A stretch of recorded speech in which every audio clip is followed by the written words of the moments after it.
Esta es una emisión de crítica artística y periodística.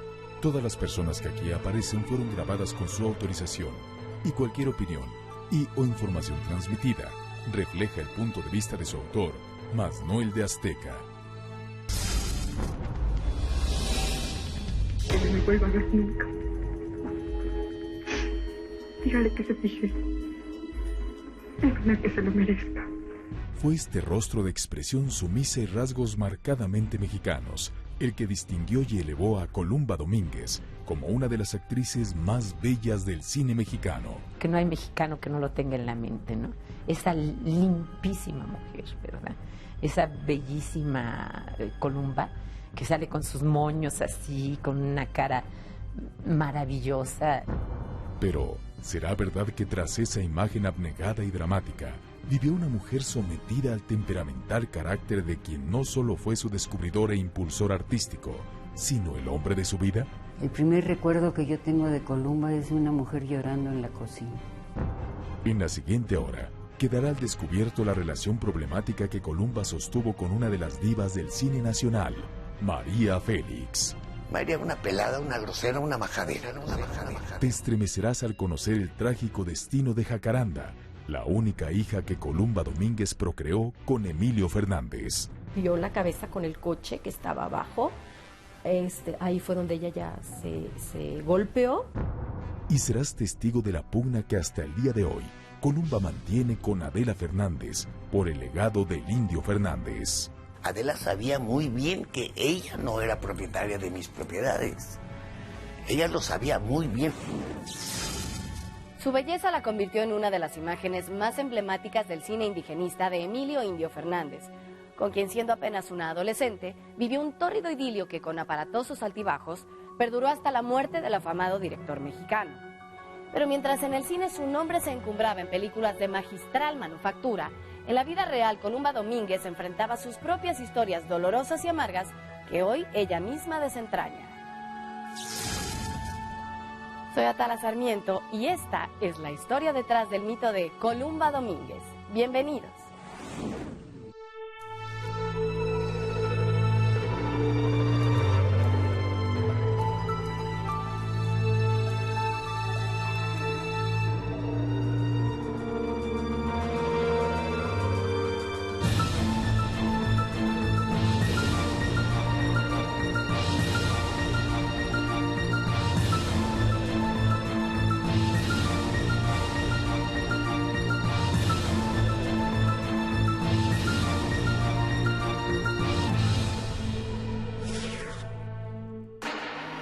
Antes platicábamos todas las noches en la pila. ¿Ya no te acuerdas de la vez que fuimos Iguacho? A lo largo de su carrera, Columba Domínguez se convirtió en uno de los más reconocidos estereotipos de la mujer pueblerina e indigenista de la pantalla grande mexicana. Elogiada por su mexicanísima belleza y por la proyección internacional que le dieron sus películas, Columba es hoy a sus 83 años de edad, uno de los pocos mitos vivientes de la llamada época de oro del cine mexicano. Sí soy disciplinada, sí soy enérgica conmigo y sí soy persona muy hermosamente noble. Originaria de Guaymas, Sonora, donde nació el 4 de marzo de 1929, Columba Domínguez Adalid tuvo una infancia plena, rodeada del afecto, cariño y amor de sus padres y hermanos, descendientes de una familia por tradición longeva. Yo fui una niña contenta.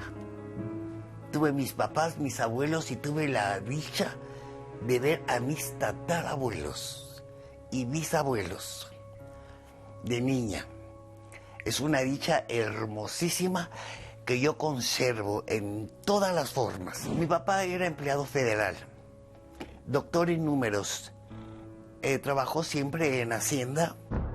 Fue justamente el trabajo de su padre lo que llevó a la familia de Columba a mudarse a la Ciudad de México, donde la industria cinematográfica vivía un gran auge artístico y comercial, con el surgimiento de estrellas como Jorge Negrete, Dolores del Río, María Félix, Pedro Armendáriz, Joaquín Pardavé, Sara García, Emilio Tuero, Pedro Infante, así como de actores de fama y prestigio internacional como Fernando de Fuentes, Alejandro Galindo, Roberto Gabaldón, Juan Bustillo Oro y Emilio Indio Fernández. Precisamente fue Emilio Indio Fernández quien se convirtió en la piedra de toque para Columba Domínguez en lo artístico y personal, transformando el curso de su destino de manera súbita y drástica. Ya está bien. He pagado demasiado con eso a esta maldita conciencia. Emilio tenía ya una larga experiencia como actor de cine tras haber participado en diversas películas hollywoodenses y mexicanas, pero a partir de 1941, su incursión como director lo mantenía absorto en la creación de un género fílmico lleno de simbolismos nacionalistas que fueron plasmados en cintas como Soy puro mexicano, Flor silvestre, María Candelaria, Las abandonadas y Bugambilia, con las que empezaba a ser conocido internacionalmente. ¿Sabes, María Candelaria? Lo mejor es que nos vayamos de aquí. A Santa Anita, a Iztacalco, o más lejos, donde nadie nos conozca ni nos haga daño. Asiduo a las reuniones sociales, fue justo en una boda donde se encontró con quien se convertiría en su principal musa, su fijación como actriz y en poco tiempo, en su mujer. Ella era Columba Domínguez. La invitaron a una hermana mía, a una boda. Mi hermana, nacida primero que yo, mayor que yo. Y fue el primer día que me puse medias y fuimos acá a San Ángel, por Biscuac. Emilio era un hombre 25 años mayor que Columba. Sin embargo, la natural belleza, juventud y frescura de la futura actriz lo cautivó desde el primer momento. Ese día, el indio, hombre de carácter explosivo e indómito, igual que los personajes de sus películas, auguró a la hermosa joven un futuro que no tardaría en cumplirse. Dijo, me voy a casar contigo. Dije, ay, Dios mío, ¿qué me está diciendo el señor? Maravillado por la mexicanísima belleza de Columba, Emilio comenzó a frecuentarla y a involucrarla en un ambiente donde él ya era una figura respetada. Con Emilio yo aprendí y crecí. Con amistades de Emilio, quien amó a Emilio, quien apreció a Emilio. A pesar de su embelezo por Columba Domínguez, Emilio estaba casado con Gladys Fernández, una jovencita de origen cubano de apenas 16 años de edad, con quien el 6 de diciembre de 1942 procreó a su hija Adela Fernández. No obstante, Columba Domínguez revela hay otra versión de la historia. Según ella, Adela en realidad no era hija natural de Emilio. Adelita está registrada Adela Fernández, hija de Gladys Fernández, Fernández por el apellido de su mamá. Hija de Gladys Fernández, nacida en Cuba. Y se tuvo que hacer así porque la señora tuvo a la niña, la dejó en un cajón y se fue. Y la sirvienta buscó a Emilio, el papá de Adelita, dijo, sí, yo tuve relaciones con Gladys, que es el nombre de la señora, Gladys Fernández. Y dice, la cosa es que ella nunca me hizo saber que iba a tener un bebé. En contraparte, la versión de Adela es otra. La realidad es que mi papá se casó en La Habana con una chamaca de 16 años, que me tuvo a los 17 aquí, y todo iba muy bien el romance. Lo que pasó es que mi papá traía un amor platónico muy fuerte que le duró hasta la hora de su muerte, que era Dolores del Río. Y viene Dolores del Río a México y a mi papá le sale sobrando mi mamá. En 1945, mientras todo esto acontecía en el plano familiar, en el profesional, Emilio dirigía nuevamente una película de corte indigenista, La Perla, protagonizada por Pedro Armendáriz y María Elena Márquez. Por segunda vez incluía en un papel menos que secundario a Columba. Con el trato cotidiano, el indio y Columba comenzaron a tener una relación de amistad tan estrecha que paulatinamente se fue transformando en pasional, a pesar de la gran diferencia de edades. Él tenía 41 años y ella 16. Domínguez terminó por enamorarse perdidamente del cineasta. Él era muy lindo conmigo, muy dulce, muy afectuoso. No cariñoso, no tocón. Afectuoso. De acuerdo con Columba Domínguez, ella y Emilio sí se casaron. Por la iglesia y por el civil, solos, él y yo. La actriz asegura que nadie, ni sus propios familiares supieron de este acontecimiento hasta varios días después. Sí, yo no lo pensé, ni lo planeé tampoco, por mi edad, no era cosa de festejar. La mayoría de edad era 21 años. Y yo tenía a mis papás y mi abuelo era ministro de la Suprema Corte de Justicia de la Nación. Mi papá era auditor de Hacienda, mi mamá como era. Y yo tenía que, me casé y dije, aquí está lo que hice. Yo nunca he visto un acta matrimonial de Columba. Y que la foto que Columba presentaba vestida de novia al lado de mi papá era la foto, les tomaron una foto cuando filmaron La Bien Amada y Columba está vestida de novia. Y que entonces decían el día de la boda, le mostraba Columba.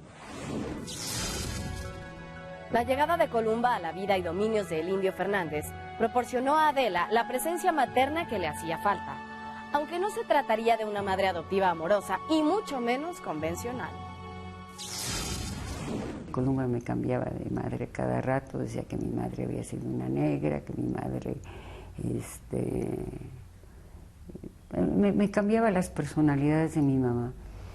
Entonces no tuve yo una idea más que Columba era, o yo quería que lo fuera, me educó, me cuidó.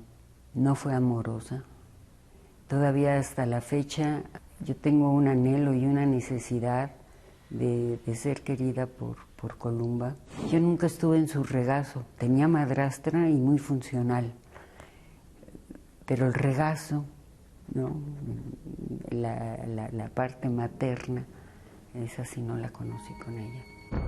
Adela asegura además que en la llamada fortaleza del indio, Columba, lejos de convertirse en la digna señora de la casa, vivió sometida a los designios y enclaustramiento de su esposo. El primer recuerdo que yo tengo de Columba es de una mujer llorando en la cocina. Columba no solo se encargaba de cuidar a la hija de Emilio Fernández, también atendía, descalza y siempre vestida a la usanza indígena, todas las necesidades de la casa. Recuerdo el caso de estar, por ejemplo, en su casa y nos invitaba a una mesa inmensa llena de invitados y estaba casado entonces con Columba Domínguez y Columba y su familia, las mujeres de su familia, todas nos atendían como si fueran ellas pues de servicio doméstico. Y yo me levantaba y decía, Columba, por favor, siéntese. Y decía, no, nosotras, las mujeres, comemos después, ustedes. O sea, tenía la costumbre de que su esposa atendiera a los invitados, pero que... Y entonces él le decía, por ejemplo, usted es mi esposa, usted es mi amor y mi esclava. Columba niega haber vivido, sin embargo, dicho maltrato. Emilio, cariñoso, amable, dedicado, muy para mí y muy conmigo. Y efectivamente esa es la forma en que él trataba a las mujeres. Eran sus esclavas, pero al mismo tiempo podía regalarles flores o llevarles una serenata, porque era así, pero al mismo tiempo cuidado con su violencia. Emilio no era rudo conmigo, no para nada.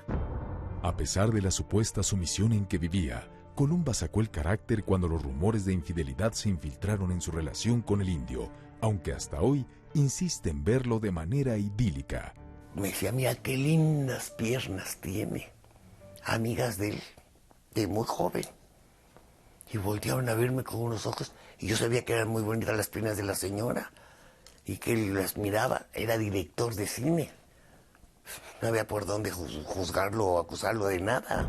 Tuvo que luchar contra una bola de mujeres resbalosas, que querían su puesto, que querían meterse en la vida de mi papá. Entonces, pues a las resbalosas y a los gorrones, pues los maltrataba y se los trataba de quitar a mi papá. Y eso fue creando que Columba era muy mala, que Columba, que bárbara, que carácter, que me corrió de la casa. Fue una guerrera. Era una mujer enamorada, muy enamorada de mi padre. Yo no tuve una discusión jamás con Emilio, el papá de mi hija, en mi matrimonio, ni fuera del matrimonio. Emilio no tuvo otra mujer jamás en su vida. Yo soy la única mujer esposa de Emilio Fernández, no hay más. Mi papá se iba y se compraba así grandes botellas de Chanel y tenía su baño precioso. Y entonces cuando iba a estar con una mujer, pues me decía, Adelita, llévala al baño, que se bañe, y que use la regadera de presión. Mi papá era exageradamente limpio, ¿no? Y échales Chanel y no sé qué, pues yo llevaba, las bañaba. Y entonces yo le decía, ya ni bajes, ahorita sube a la recámara. Pues bueno, yo me daba cuenta de todos los romances, ¿no? Pues como Adela es tan vieja, que tal vez estuvo en los colchones con ellos, yo no lo sé. A mí no, a ver, Adelita nunca me lo dijo. Uno de los romances atribuidos al Indio Fernández cuando vivía con Columba fue el que se afirma sostuvo con Dolores del Río, estrella de sus películas María Candelaria, Las Abandonadas y Flor Silvestre. ¿Verdad o mito? Me da gusto ver que vino con nosotros, señora. Me llamo Isabel. Isabel. Lo relacionaban por razones de que Emilio amaba el tipo de Dolores del Río. Que amaba el tipo de ella, su rostro le gustaba muchísimo. Y le llegó a gustar teniendo gran respeto por su persona. Se veían seguidos, se hablaban de usted. O sea, nadie podría haber dicho en voz alta, son amantes. Todos lo sabían y todos lo callaron, ¿no? Públicamente ella nunca le demostró nada, ni dio a entender nada de eso, sino para ella era siempre su director y nada más.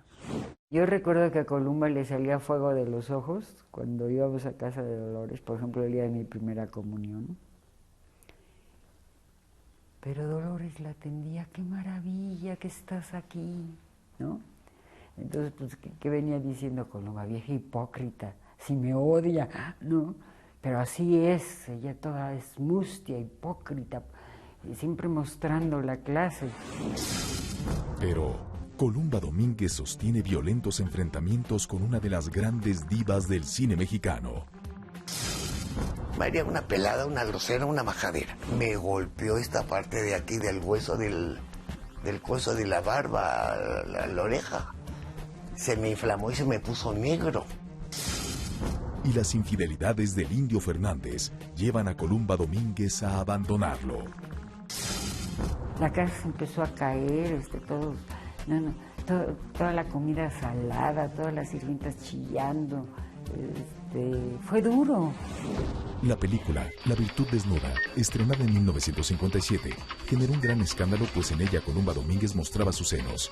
Fue una de las primeras actrices en hacer semidesnudos en el cine mexicano. En 1948, Emilio Indio Fernández dio a Columba Domínguez su primer papel antagónico en la película Maclovia, un drama de corte indigenista protagonizado por Pedro Armendáriz y María Félix. Durante el rodaje, Columba Domínguez sostuvo constantes fricciones con María Félix, quien la consideraba una novata por más que fuera la mujer del director. Olvídate de él y quédate muy alta en las estrellas, allá donde te tiene don Macario. María, una pelada, una grosera, una majadera. María Félix siempre fue majadera y tonta, la verdad. Para no decirle estúpida. Las calumnias que a mí me lanzaba, que no las hace un mío de mamila. Que yo le manchaba con maquillaje un abrigo. Y a mí ni veía los abrigos de la señora. Cosas de ese tipo. Llegaba mi mamá, ya llegó el ingeniería, ya llegó la familia. Como si Emilio fuera su marido o su papá. Y además llegó a gritar, cuando haciendo la cucaracha, ¡no me pongas indio salado! Me roban cámara. ¿Y qué le pasa a la señora? Si el señor de los mercados es Emilio. Yo creo que se volvió. Se le zafaron los tornillos. En una escena de Maclovia, Columba y María debían sostener un agresivo encuentro que pasó de la ficción a la realidad. Sí, la enfrenté, la tenía que enfrentar. Si no la enfrento, me mata. Tenía que hacerlo. Precisamente en Maclovia. Me agarró un brazo aquí, me sangró. ¿Dónde vas? ¿No dices que tanto lo quieres? Como ella tenía unos brazos gordos así, con mis manos le agarré nada más un pedazo, porque no me alcanzaba mi mano para más. Y casi le arranco yo también el pedazo. Dije, si trata de divorcio, me divorcio, pero ahorita cacho se lo quito, la vieja. pero de belleza indígena sí la tiene Columba. Y María Félix, pues no es una belleza indígena, es una belleza, punto. A pesar de los semejantes desencuentros, Maclovia le significó a Columba su primer premio Ariel en la categoría de Mejor Coactuación Femenina. Significó para mí el conocimiento y reconocimiento de la Real Academia de Ciencias y Artes Cinematográficas. En 1948, y nuevamente de la mano del Indio Fernández, llegó su primera oportunidad para estelarizar una película. Esta era Pueblerina, con Roberto Cañedo y el niño Ismael Pérez Poncianito.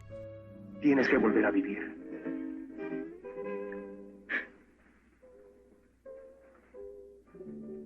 ¿Por qué lloras, mamá? Este es mi hijo. Y es todo lo que tengo en el mundo. Yo en sí misma soy pueblerina. En sí misma eso soy. Estando en una sociedad como la que hemos vivido, en ceremonias, en embajadas, en festivales internacionales, en un set cinematográfico, en una sala de grabación de radio, de discos o de teatro, pues uno va representando de acuerdo al personaje lo que le van dando. En Pueblerina fui su hijo de Columba. Pues en las escenas fuertes me arropaba y me enseñaba cómo hacerlas, pues, y era muy bonito porque pues la enseñanza para un niño que no tiene ningún conocimiento de lo que era el cine, pues fue bastante bonita, ¿no? En Pueblerina, una escena se convirtió en una secuencia de culto, un baile llamado La Paloma y el Palomo. Porque es un son veracruzano muy famoso y esa escena es fantástica, ¿no? Como de esas que pasan a la historia del cine mexicano. Y la paloma quisiera y hacer un trato conmigo, y la paloma quisiera y hacer un trato conmigo, que ella pusiera los huevos y yo calentara el nido. Tener el alma de ese pueblerino es muy valioso, aún con el sombrero de Gretz más bonito que yo tenga, o el abrigo de Nin. Yo creo que no hay mexicano que no lo tenga en la mente, ¿no? Esa limpísima mujer, ¿verdad? Esa bellísima Columba que sale con sus moños así, con una cara maravillosa, con una expresión verdaderamente... Cuando el cine pasa de ser una industria que sí da dinero o entretenimiento, cuando pasa a ser arte, ¿no? Columba Domínguez crecía cinematográficamente de la mano de Emilio, quien en 1949, en un acto que se antoja premeditado, la reunió en el set de la cinta La Malquerida, nada menos que con Dolores del Río. ¿Verdad o mito que durante la escena en las que ambas se disputaban el amor del mismo hombre, las miradas retadoras y las agresiones no eran actuadas? Primero me vas a oír, porque no tengo nada que ocultarte. Y porque quiero que te des cuenta de que las únicas sombras que hay en esta casa son las que tú has inventado. Siéntate. Me golpeaba en la cara y de ahí me aventaba hasta el piso, tenía yo que ir a dar. La cosa es que Dolores traía una argolla muy parecida a esta, que era del matrimonio de su mamá, y era ovalada la argolla. Y cada bofetón que me dio, que fueron 3, con la argolla me golpeó esta parte de aquí del hueso del coso de la barba, la oreja. Se me inflamó y se me puso negro. Dejé de trabajar 1 día y medio nada más. Estás disputando un hombre de mujer a mujer. Un hombre que ya no te quiere y que está loco por mí.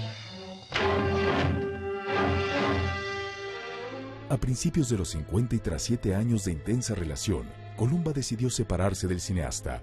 Aun cuando se encontraba embarazada de su hija Jacaranda, Emilio lloró su partida desconsoladamente. Cuando Columba se fue, mi papá se pasó quizá cuántos meses sentado en la cantina con el pobre de Cuco Sánchez y con sus tríos y con José Alfredo Jiménez cantándole El Abandonado. La casa se empezó a caer, todos... toda la comida salada, todas las sirvientas chillando. Fue duro. Empezó la casa a ser una soledad tremenda.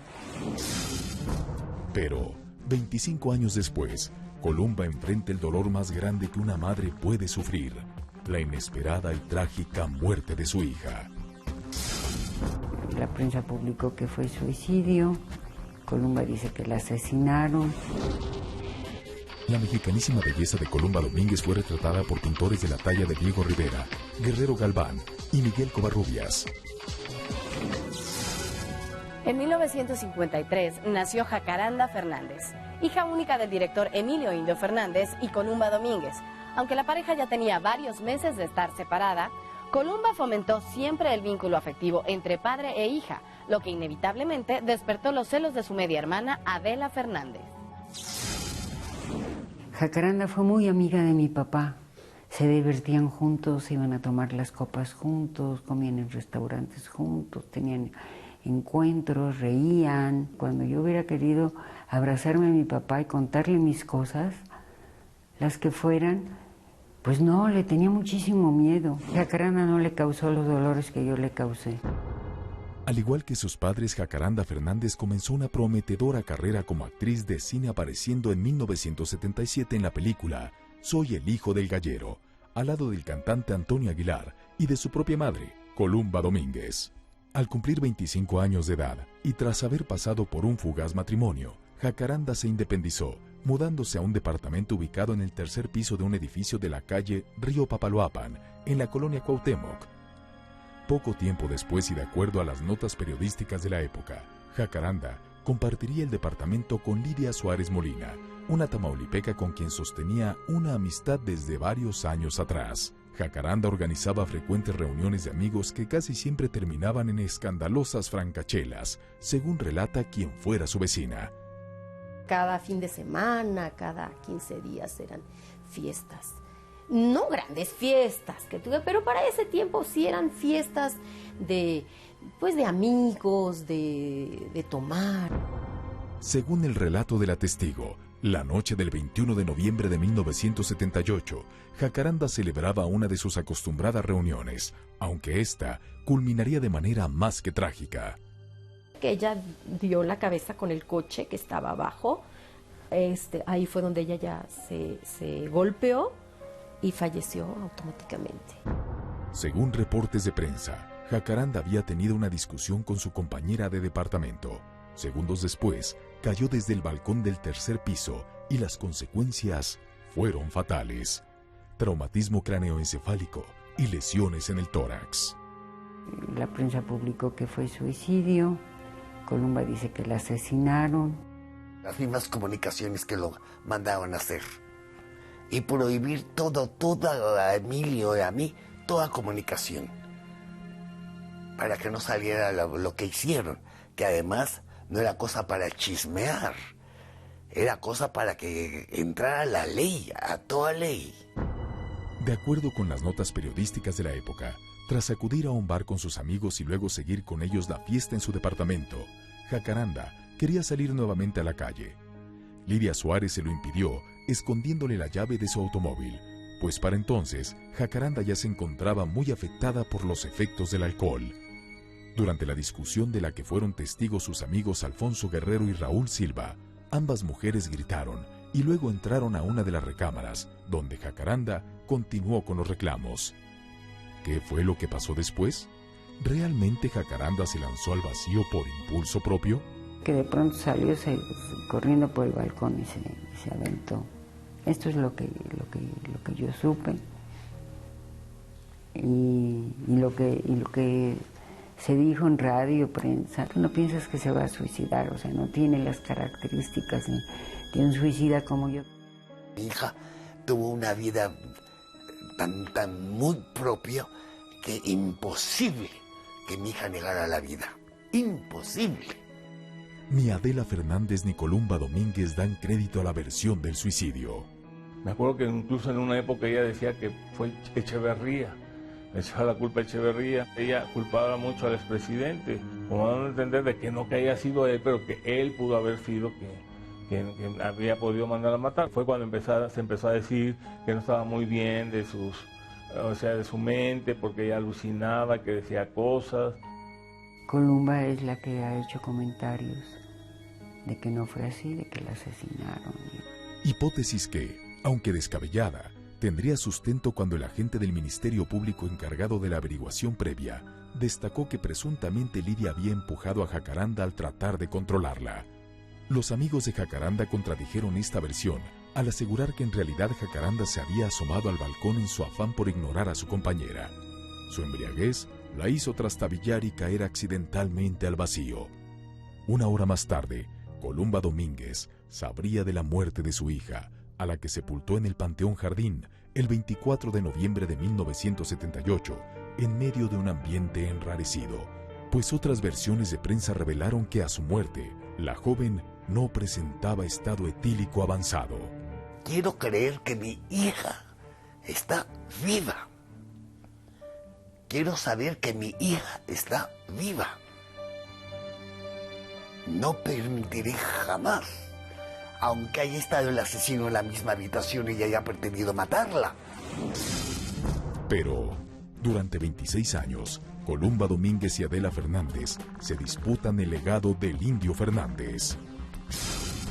Adela sabía muy bien que ella no era propietaria. Además de su trabajo como actriz, Columba Domínguez se ha dedicado a la pintura exponiendo varias de sus obras en Europa y Estados Unidos. También ha practicado la danza, el piano, el esgrima y la equitación.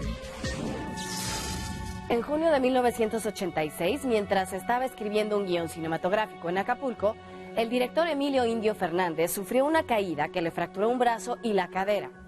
A pesar de estar separada del cineasta, Columba Domínguez seguía amándolo. Viajó hasta el puerto para trasladarlo a un hospital de la Ciudad de México, donde lo asistió y cuidó en todo momento. Para entonces, la ríspida relación con Adela Fernández ya era más que evidente.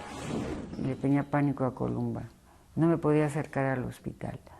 Y quiero decirte que cuando me acerqué al hospital a ver si Columba me dejaba entrar, porque no dejó entrar a Jaime ni a Agustín, a los hermanos, claro que me dejó pasar y me recibió con una cordialidad. Emilio había mostrado una mejoría e incluso había sido trasladado a su casa de Coyoacán, pero al mediodía del 6 de agosto murió víctima de un paro cardiovascular.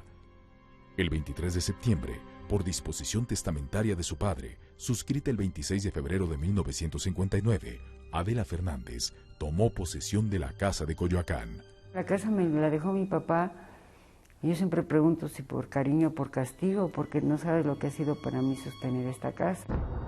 Como acto de generosidad, Adela dice haber cedido a Columba los cuadros que le había pintado Rivera, Galván y Covarrubias, valuados en 500 millones de pesos y que estaban en las paredes de la casa. Además, invitó a Columba a la lectura del documento en el que por el solo hecho de haber mantenido un concubinato con Emilio Fernández, tenía derecho a un 10% de la herencia. Columba no aceptó la invitación. Yo le dije, te quedas con la casa grande y yo me quedo con las caballerizas. Me dijo, no, toda la casa es mía. Yo te voy a dejar vivir con tu hijo en las caballerizas. Entonces ya mejor ya ni hablar, ¿no? Es que no puedo hacer tratos con ella, ¿no? Adela sabía muy bien que ella no era propietaria de mis propiedades. Ella lo sabía muy bien, lo supo siempre. Y es que Columba afirma que Emilio Fernández murió intestado, aunque según ella, en vida le donó la casona de Coyoacán. No, yo soy persona donada. Soy propietaria. No hay testamento. Soy propietaria. Nosotros adquiríamos una propiedad. Para asegurar la propiedad, quedaba a nombre de Emilio. Y inmediatamente me la donaba a mí. De esa manera, nuestra propiedad estaba asegurada de parte hacia mí y con Emilio. Por eso son donaciones. No hay testamento, es donaciones. Pero, ¿acaso hay un juicio con el que Columba haya intentado recuperar lo que considera suyo? No, no hay un juicio, hubo una revisión a mis derechos. Y en la revisión de mis derechos, únicamente derechos con todos los registros. Me dijo, Adela, no sabes en lo que te metes. Dice, yo, con 3, 4 meses que tengo aquí. Verdaderamente esto es un monstruo. No vas a poder, no te doy ni un mes para que aguantes la casa. Bueno, ya llevo 27 años sosteniéndola. Y yo espero vivir muchísimo más que 40 no para reponer lo que me han quitado, sino para disfrutar lo que realmente es mío. Y de lo que es mío yo sabré y soy la única autoridad. A sus 83 años de edad, Columba Domínguez es una de las últimas leyendas vivientes del cine mexicano, aunque su estilo de vida dista mucho de esa condición. Limitada económicamente, pero con una dignidad que conmueve, la actriz vive recordando sus viejas glorias al lado del hombre que más amó, el único en su vida y cuya memoria y honor defiende a capa y espada, incluso cuando se le pregunta cómo fue que alguna vez pisó la cárcel. Emilio les mató. Se defendió, se quiso defender de que si Emilio no dispara, ese joven lo hubiera matado.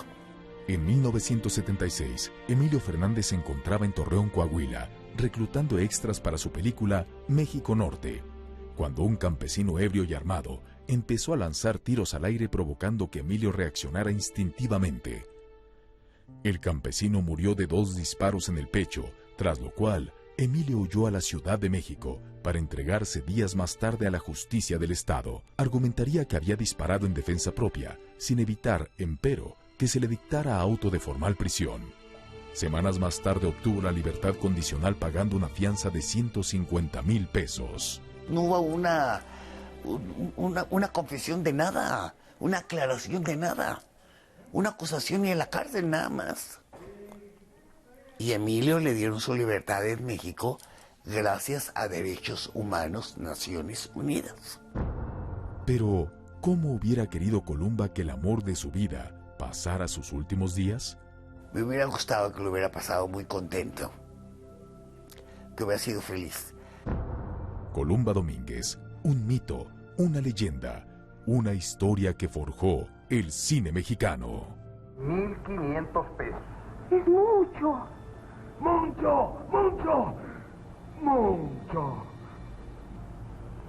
No podría ser menos, señor Justicia. 1,500 pesos.